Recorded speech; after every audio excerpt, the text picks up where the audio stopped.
ciyaarahan oo sanadkiiba mar lagu qabto magaalada Amsterdam ee wadanka Holland gaar ahaan xilliga kuleelaha ayaa waxaa ka soo qayb galay ilaa 20 kooxood oo qaarkood ay ka yimaadeen wadamada qaaradda Yurub sida Belgiumka, Ingiriiska iyo Jarmalka iyadoona sidoo kale ay ciyaarahan qayb ka ahaayeen kooxo ka socday gobolada dalka Holland.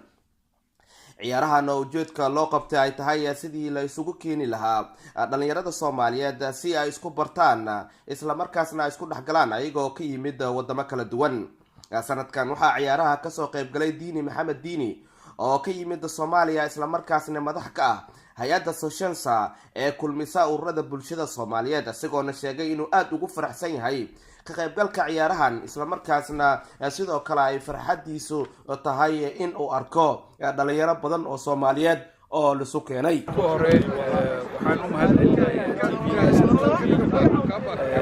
SNTV iyo maaragtay tiimka Netherland taajiro iyo saaxiibkiis cameramanka labadaba u mahadcelinayaa mar labaad farxad aan la soo koobi karin. waxaan rabaa inaan mahadceliyo ururka Hirda iyo waliba gudoomiyaha maaragtay shirkan qabanqaabiyay Faatimo Faarax runtii ah qof afdhab aqoonyahanada Soomaalida qurbaha joogta ah gaar ahaan Netherland si kale runtii inaan barnaamijkan ka soo qayb galkeena sanadka dambe waxaan rajaynayaa marka aad iyo aad u mahadsantiin. sidoo kale dadkii ka hadlay ciyaarahan ayaa waxa ay sheegeen ciyaarahan oo kale la isugu yimaado ee dadku halkan isugu yimaadaan ay jecleystaan inay Soomaali yihiin ay isbartaan ayagu laftigooda sidoo kale isboortigu wuxuu ka hortagaa waxyaabaha dhalinyaradu ay geli lahaayeen kala ciyaaro. marka waxaan rabaa in dadaalkaas la wado, carruurta la wado, tababarka la sameeyo, la isu yimaado. nabadda iyo guusha iyo farxadda waxay ku jirtaa in hawsha la wado. Soomaali cid kale ma sugayso,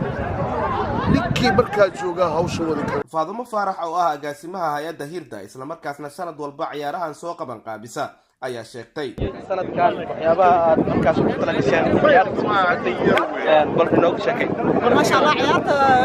تاجروا سووا جدا وانت لوات كوحدة كسب قيب قشر